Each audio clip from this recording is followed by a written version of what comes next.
एक शहर के मरकजी बाजार के किनारे एक अंधा फकीर बैठा करता था।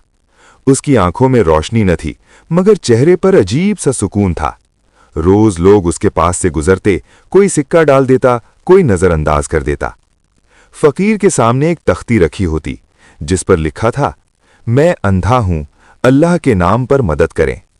दिन गुजरते गए, मगर उसकी झोली में चंद ही सिक्के आते। एक दिन एक दानिशमंद आदमी वहां से गुजरा।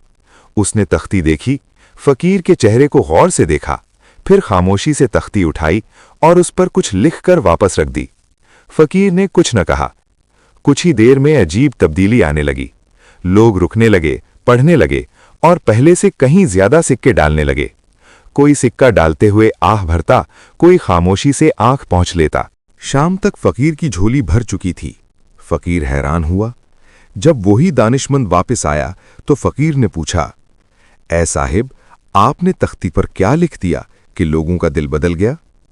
दानिशमंद मुस्कुराया और बोला, मैंने बस सच को दूसरे अंदाज में लिख दिया।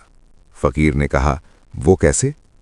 दानिशमंद ने जवाब दिया, पहले लिखा था मैं अंधा हूं, अब लिखा है आज का दिन कितना खूबसूरत है, मगर मैं इसे देख नहीं सकता। ये सुनकर फकीर की आंखों से आंसू बहने लगे। वो आंखें जो देख नहीं सकती थीं, मगर सच को महसूस कर सकती थीं।